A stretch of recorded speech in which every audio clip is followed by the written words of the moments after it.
Today we are going to be talking about the evil spirits. And when we talk about evil spirits, what do we mean by that?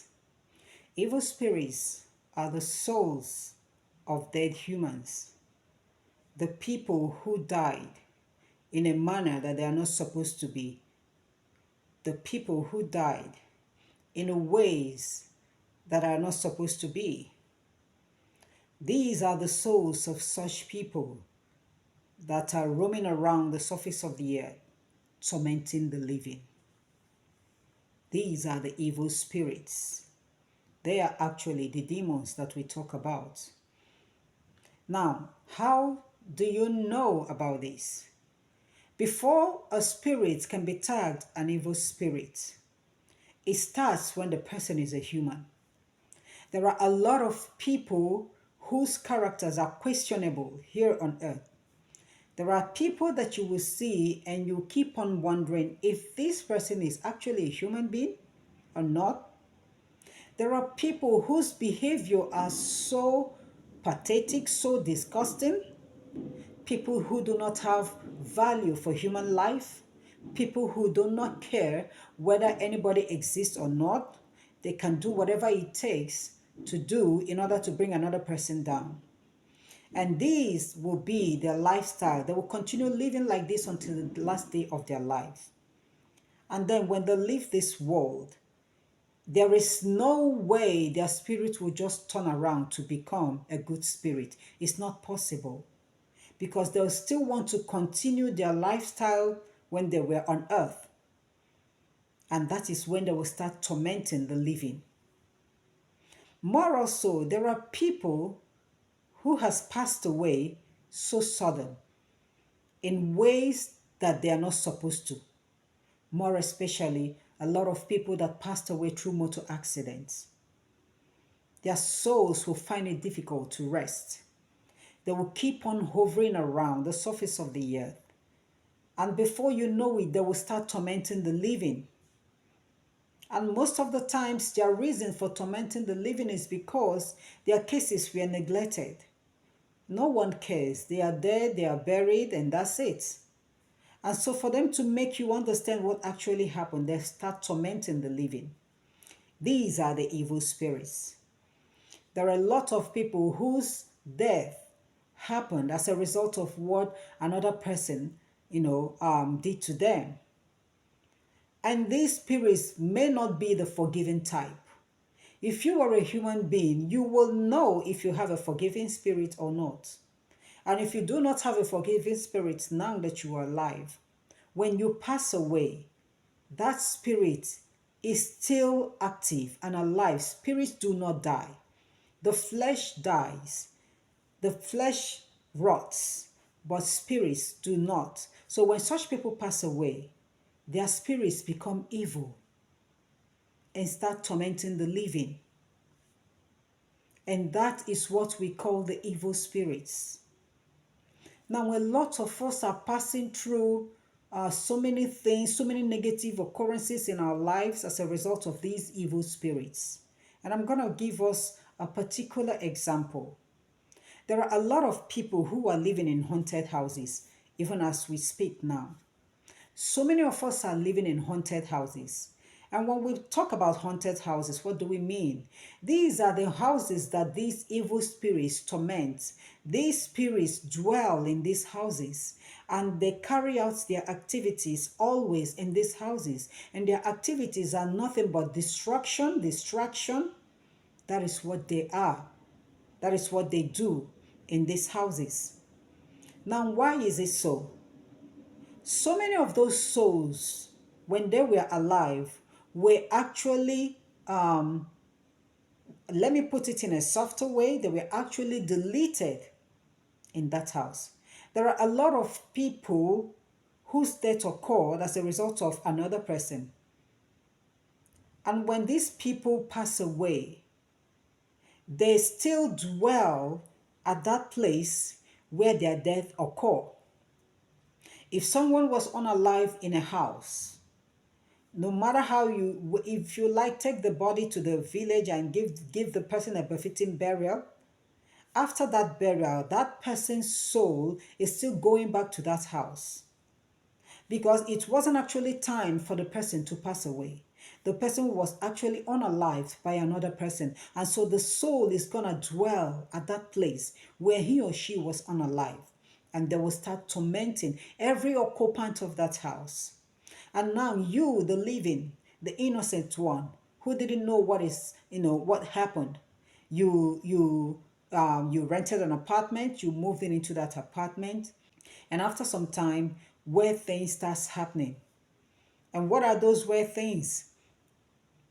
A lot of us who are spiritually gifted, when you are in a haunted environment, you will know because you will start seeing these spirits, these evil spirits.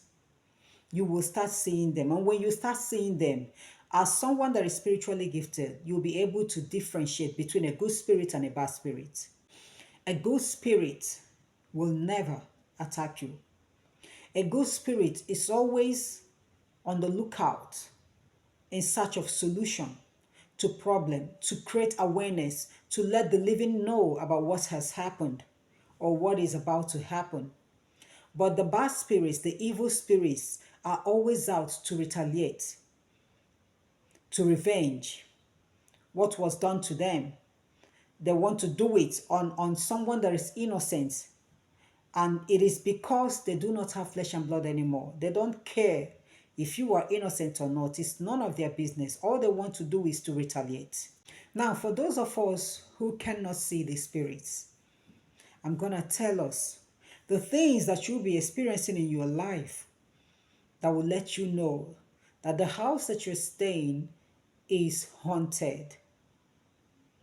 You, as a man or as a woman or as a family, you moved into a house, and when you moved into this house, you were doing well. Everything was going well for you, and you were living in peace. And then all of a sudden, everything starts going down. You lose your job, you lose your business, your finances starts going down, sickness sets in. Every now and then, every member of the family is sick. If you like, visit the best hospital in town. After the treatment, you will still fall sick again. And before you know it, people will start deserting you. No one will want to come close to you again. If you are a businessman, your business friends, your members, whatsoever they're being called, will start deserting you. They'll no longer want to have a business with you. They'll no longer want to even visit you. Before you know it, you are all alone with no one. No one cares. Whenever such things starts happening in people's lives, the first question I always ask them is, have you checked the spiritual side of the house that you're living in? Have you ever tried to find out the foundation of that house? What is the background of the foundation of that house?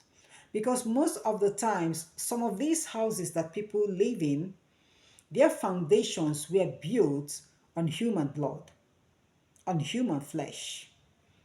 And when such structures are raised, and you, the innocent one, you moving into such houses, the souls that were laid on that foundation of that house will never allow you to rest.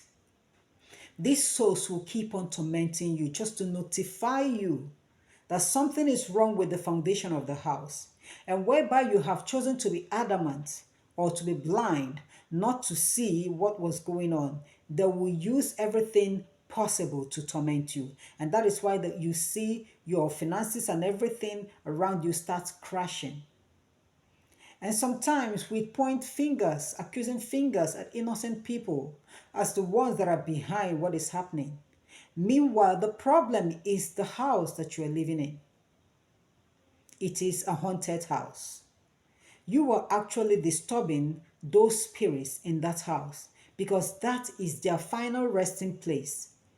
No matter where they were taken to be buried, that place is their final resting place because their lives were taken at that place.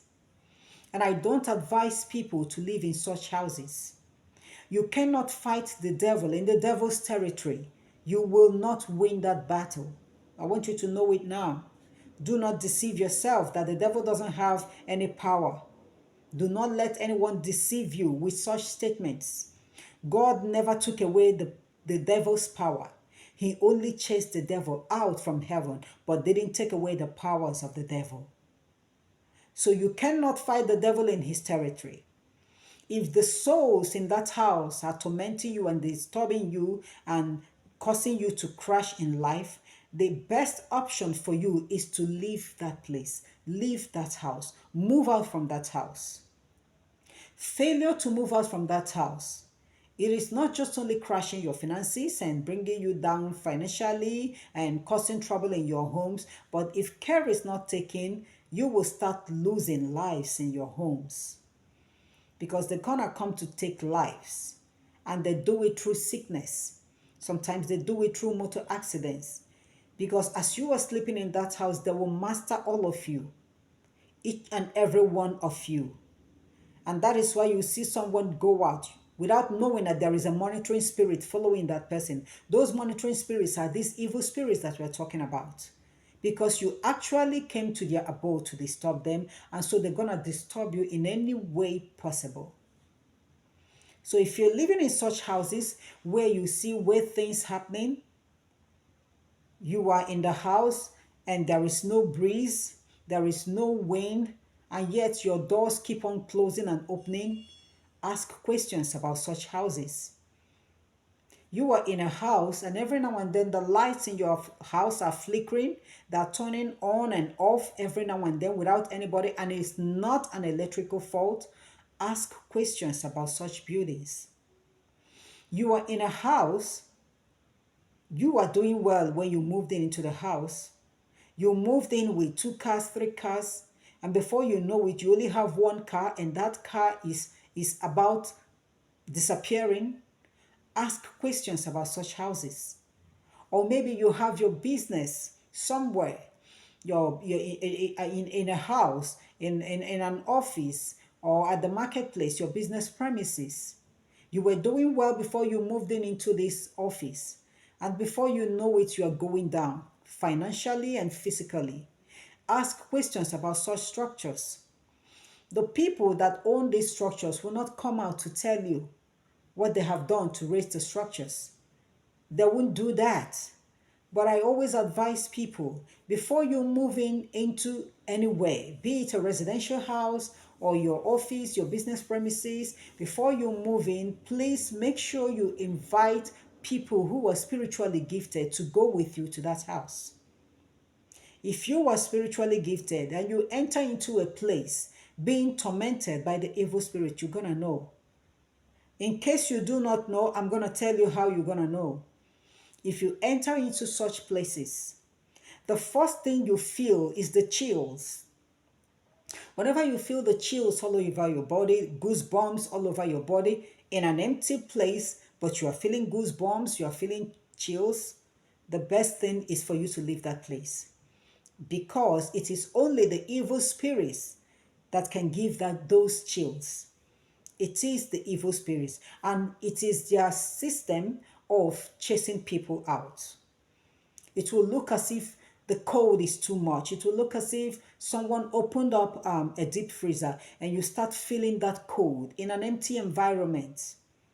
You start feeling cold. You start having goosebumps all over you. You feel like shouting. You feel like running away. Whenever you have such feelings in you, know that the place where you are standing is spiritually unclean. You are actually standing on a human blood and a human flesh. The souls are actually crying. The best option is for you to leave that place. A lot of people always do this mistake of inviting prayer people to come into such haunted houses to pray and cast out the demons. Know the type of prayer people that you call. Make sure that they are spiritually powerful enough to do that. Because these demons, casting them away is not something so easy. So instead of you stressing yourself, trying to see if you can cast the demon away so that you will live in that house, if the house is not yours, please vacate that house. Leave that place. If you do not leave the place, I'm going to tell you what next they're going to do. After bringing you down financially and physically and emotionally and everything, they're gonna block all avenues for you to get money. Even if you want to move out, even if you want to vacate that building, you will find it difficult to leave the place because they're gonna block every way.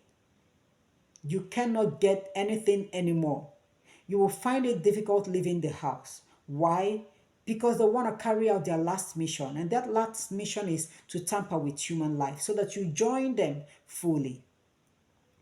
So when you move in into any building, your residential home, your office, your business premises, whatever it is, and you notice a weird feeling, or even if you don't, even if you do not notice anything, make sure you go with people who are spiritually powerful so that they will tell you if that place is habitable or not. So that they will tell you if you can handle your business in such offices or not. Do not make the mistake of moving into a house ignorantly. Remember, ignorance is no excuse. Try as much as possible to find out the foundation, the information concerning the foundation of such building. The evil spirits are strong. I want to let you know, in case you do not know. The evil spirits are very powerful. You can only overcome them by the power of God. And whereby you are the type that is not prayerful enough, they're going to overcome you if care is not taken. So I always advise people, these evil spirits, they act like they, their actions towards you will sometimes make you question your own background, where you're coming from. And before you know it, you start thinking that one uncle is after you, one aunt is after you, the village people are after you, without knowing that the house that you are living is the problem.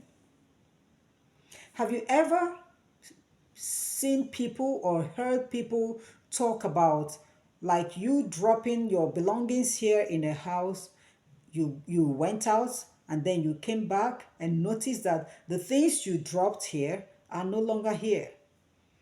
You are only the only person living in that house. You are not living with anybody. You kept your clothes on the bed. You went out and came back. And the clothes you kept on the bed is no longer on the bed. Rather, you find the clothes under your bed, or you find the clothes dropped on the floor somewhere. If you always notice this, it's not only clothes, like your items. You can drop your shoes in the wardrobe. And then when you get back, the shoes are no longer in the wardrobe. They are in your sitting room or they are in your kitchen. Meanwhile, you are the only person and you are fully aware, you are sure that you dropped those shoes inside the wardrobe. But you come back to see the shoes in your sitting room or any other place. Please vacate that house. You cannot fight the devil in his territory. I always say that. Vacate that house. Or maybe you are all alone watching a telly, and before you know it, your light will blow, and we call it electrical fault. And you call the electrician to repair the light, and the following day it blows. You still call the electrician to do the same thing, and the next day it still blows. Ask questions. And sometimes when these unalive souls, because they are being buried inside that house where you are staying, and the foundation will be sealed before the structures are raised, most of the times the exact place where these souls were buried will start caving in. I don't know if you have ever noticed that, if you have ever witnessed it, or if you have ever heard people talk about it. That particular place where these souls were unalive or were buried will start caving in. No matter how you plaster that place, how the cement and everything that you use in plastering the place, after some time it will still cave in. If you have ever noticed that, please vacate that house if it's not your house. If you have ever noticed that your belongings are missing, that you can't find them. It's not just dropping something on the bed and seeing it under the bed. No, but they will get lost. And you know that nobody visits you, nobody comes to your house, nobody has taken anything away from you. But all these things will just vanish and you cannot find them anymore. If it happens to you every now and then, you are living in a haunted house. The best option is to vacate that house, except you know you are ready to fight the demons. If you are ready to fight the demons, then you go ahead. But remember, we wrestle not against flesh and blood, but against principalities and powers and rulers of darkness in high places. So know how you fight your battle. Choose the battles you fight. If you know that this battle is too big for you, don't venture into it at all. Stay away from it. And staying away from it is vacating that house. If the house is yours, then you will have to know what to do in order to cast away those demons, because this battle now belongs to you. It is a battle that you will fight, but you cannot fight it alone. So you need to involve people who are powerful spiritually to help you out. So I want you all to check spirit, ask questions about your environments. Ask questions. So many structures we live in are actually not clean spiritually. You will live in a house and you can't get a job, you can't eat, you don't even have the least money for your transport fare. You depend on people, you rely on people every now and then. Meanwhile, you were doing well before you moved into that house. But right now, you rely on your friends to eat, to go out, to hang out, because you don't have anything to yourself. You can't get a job. When you get a job, you're being fired every now and then. Such problems doesn't always come from the so-called village people. Sometimes they don't come from your enemies. Sometimes we overlook the structures we live in without knowing that those structures that are being haunted by the evil spirits, that the demons in those houses are going to torment you and they will make life so miserable for you. So I want you to ask questions about the structures that you're living in if you are experiencing any of these things that I just mentioned now. Ask questions. Let us start from here. The replies you get will let you know the next steps you are to follow. And I'm going to see us next time. Have a wonderful day and God bless you all.